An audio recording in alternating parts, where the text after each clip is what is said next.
Se-yeon flinched when she sensed someone behind her. A man stood there, tall, polished, confidently dressed, and instantly recognizable. Lee Tae-kyun, her breath caught. "You," she said quietly. Tae-kyun's polite expression shifted to surprise. "Se-yeon, is that really you?" He looked genuinely stunned, and that alone told her he hadn't expected to see her here. "I heard you disappeared," he said carefully.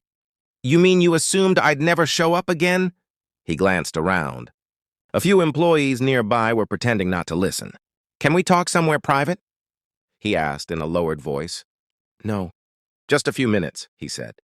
"Please." Against her instincts, Se-yeon followed him into an empty conference room. The moment the door closed, his expression hardened. The friendly tone vanished. "What are you doing here?" he asked. "I work here. What are you doing here?" "I have a partnership with Nexarin," he replied. "I'm here for the expansion signing." He folded his arms. "So tell me, what's your plan?" "I don't have one."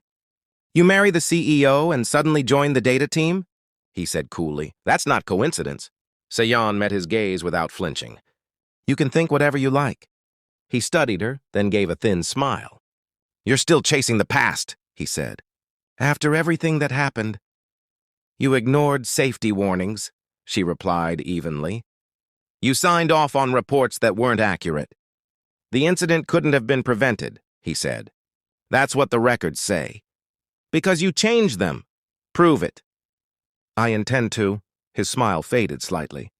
"You know what happens if you try," he said. "The fallout won't just hurt companies. Innocent people will suffer." Se-yeon stiffened. "There's a child depending on Nexarin's medical partnerships," he continued.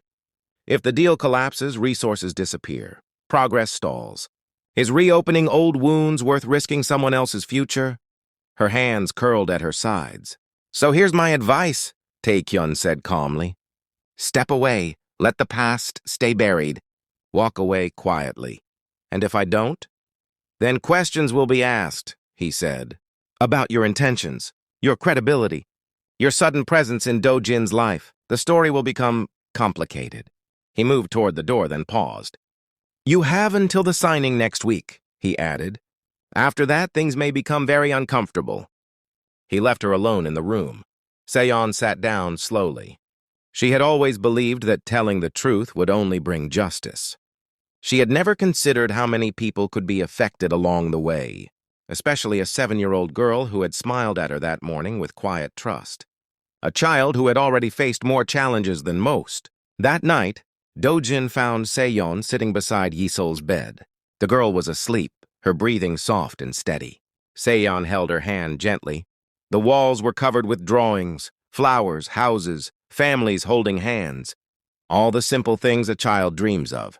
"She likes you," Do-jin said quietly from the doorway. "She's very easy to care about," Se-yeon replied. He stepped inside, looking worn and tired. "The investigator's report came back today," he said. Se-yeon looked up. "I know about Flight 801, he continued. "About your work, about your family, and about Tae-kyun." She said nothing. "I suspected there was more," Do-jin said calmly. "The timing, your skills, your presence. I didn't think it was an accident." "I never tried to deceive you," she said softly. "I know," he replied, "and I know you accessed the partnership files." Her heart raced. "But I also know you wouldn't do that without reason," Do-jin added. She swallowed. "I received confirmation today," she said. "About what really happened." Do-jin's expression didn't change. "What kind of confirmation?" he asked. "The medical kind. I know about Yi-sol's condition. About the experimental treatment in Switzerland. About the custody requirements. About the deadline." They stared at each other across the sleeping child. "So we both know," Do-jin finally said. "Yes.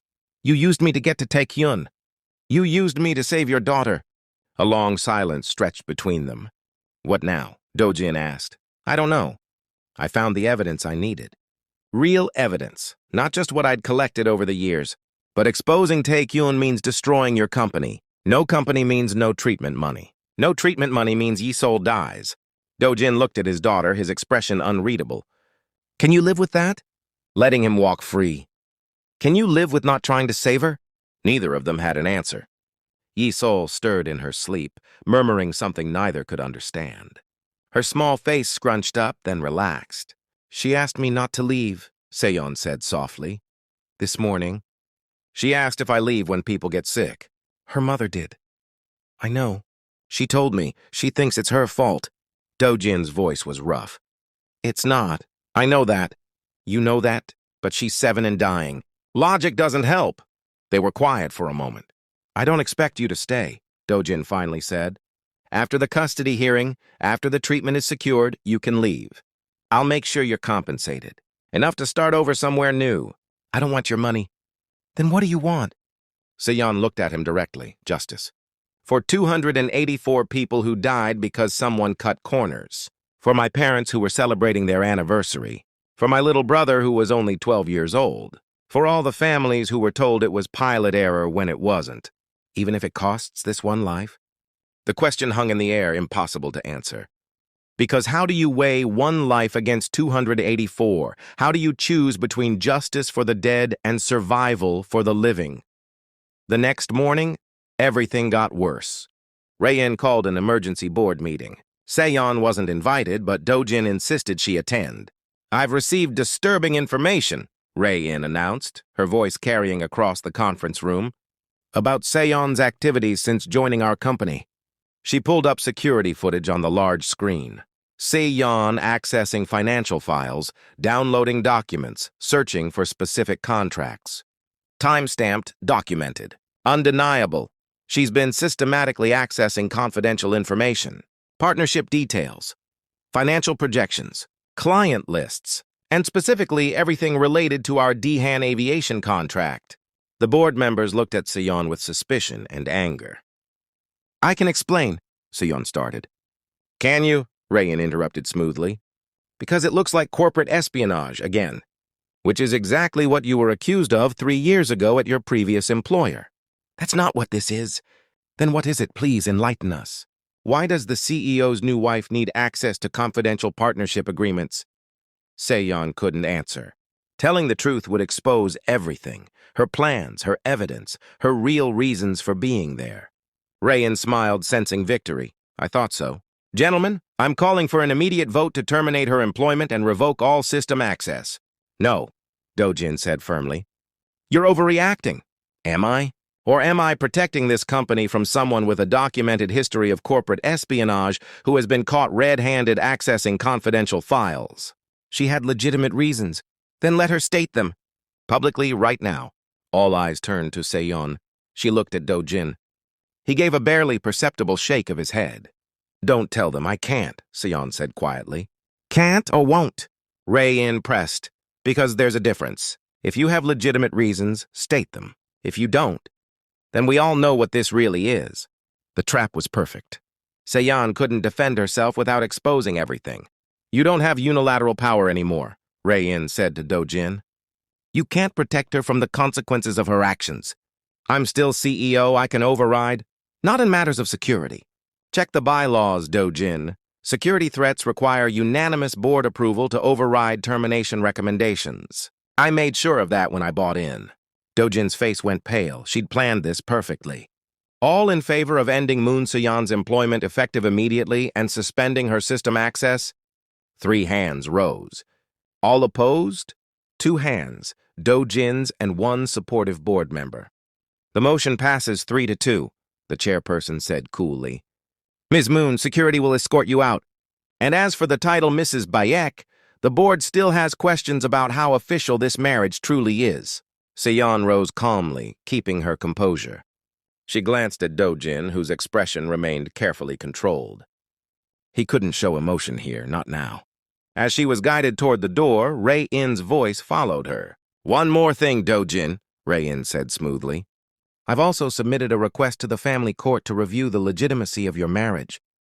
If it's determined that the marriage was arranged for convenience rather than genuine commitment, your current family arrangements may be reconsidered. Seon froze. You can't just do that, Dojin said sharply. It's already in motion, Rae-in replied with a polite smile. The review is scheduled for next week, same day as the family evaluation. Unless, of course, you can clearly show that your marriage is real. that it's based on genuine care and shared life, not necessity. The door closed behind Seyon. Back at the penthouse, Seyon was quietly packing her small bag when Yisol appeared in the doorway. "Where are you going?" the little girl asked softly. Seyon hesitated. "I need to step away for a while." "For how long?" "I'm not sure." "Will you come back?" Seyon's hands paused. "Yisol, you promised," Yisol said, her voice trembling. "You said you wouldn't leave when things got hard." "I know, but everyone says that," Yisol interrupted. "They say they'll stay, and then they don't." Seyon's eyes filled. "It's not because of you." Yisol shook her head. "It always is." She turned and ran to her room, closing the door behind her. Seyon sat on the bed, staring at her packed bag. Everything felt like it was slipping away. A knock came. Dojin entered without waiting. "Don't go," he said simply. "I was removed from the company," she replied quietly. "And now Rayin is questioning the marriage. I'm making things worse for you." "You're not," he said.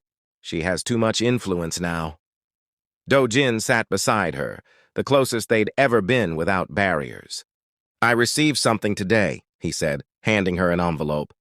It was delivered anonymously after the board meeting. Inside were documents, emails, financial records, and internal memos.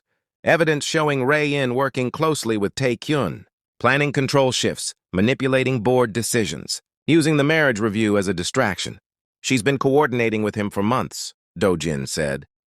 "This wasn't about you. It was about removing me." Seyon read carefully. "This proves I wasn't the threat." "I know," he said, "but releasing this means facing them openly. It means transparency about everything. Their actions, your findings, all of it. And the consequences? The company will struggle," Dojin admitted. "We'll lose partnerships, delay projects, make difficult adjustments." Seyon looked up. "And Yisol? She'll be okay," he said firmly. "But I won't teach her that honesty only matters when it's easy." He met Seyon's eyes. "I want her to grow up knowing that integrity comes first, that doing what's right matters, even when it costs something." Seyon slowly closed the envelope. Then she nodded. "That we should look away from evil because fighting it is too expensive?" Seyon realized he was right. And she realized something else. She'd stopped seeing him as a means to an end. Somewhere along the way, this had become real. "There might be another way," she said slowly. "What way?" "What if we don't just expose them? What if we destroy them so completely that other opportunities emerge? Make it so public, so undeniable, that other companies step in to help. Crowdfunding, public support. Turn this into something bigger than just corporate revenge. Make it about accountability and justice." Dojin considered it. "That's a massive risk. We'd be betting everything on public opinion. Everything is a risk now. At least this way, we're fighting for something that matters." A small voice from the doorway. "Are you fighting?" Yisol stood there, her eyes red from crying, clutching a stuffed rabbit.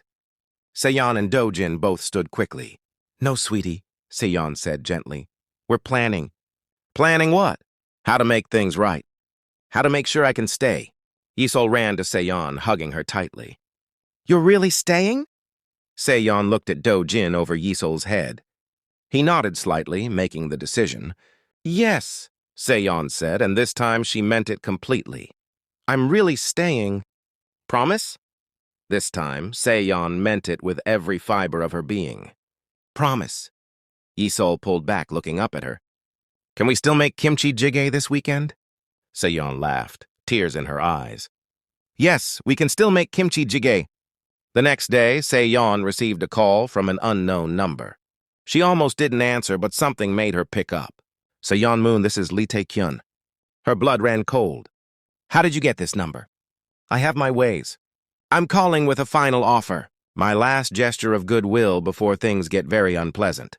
I'm not interested in anything you have to say. 5 billion won cash.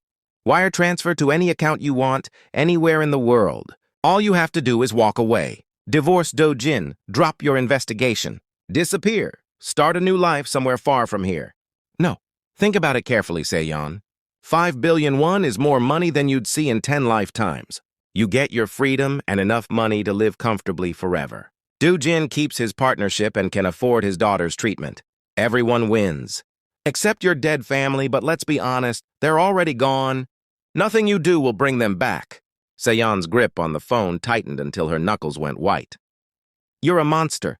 I'm a pragmatist. I'm offering you a way out, a way for everyone to get what they need. You get money and freedom.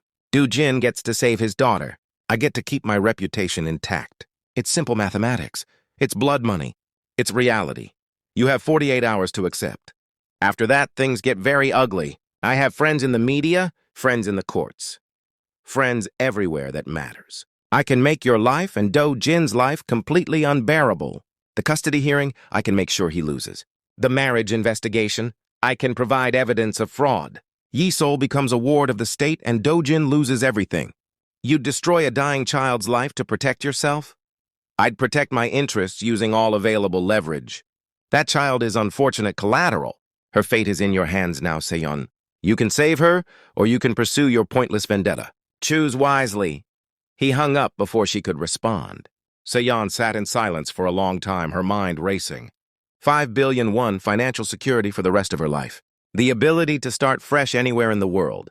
Do-jin could save Yi-Seoul without the partnership collapsing. All she had to do was give up justice. Let her family's killers walk free. Betray everything she'd fought for. Forget 3 years of suffering and loss. That night she couldn't sleep. She went to the living room at 3 in the morning and found Do-jin there, staring out at the Seoul skyline. Tae-kyun called me today, she said quietly. Do-jin turned. What did he want? To buy my silence. 5 billion won to walk away and drop everything. That's a lot of money. It is. Are you really considering it? Se-yeon was quiet for a long moment. 3 years ago, I would have said no without thinking. But now, there's Yi-Seoul to consider. There's you. There are employees at Nexorin whose livelihoods depend on the partnership continuing. Do-jin nodded slowly. I wouldn't blame you if you accepted it.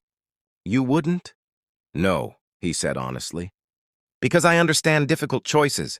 I face them every day. Every time I look at my daughter and wonder how to protect her future. Every time I have to decide what matters most.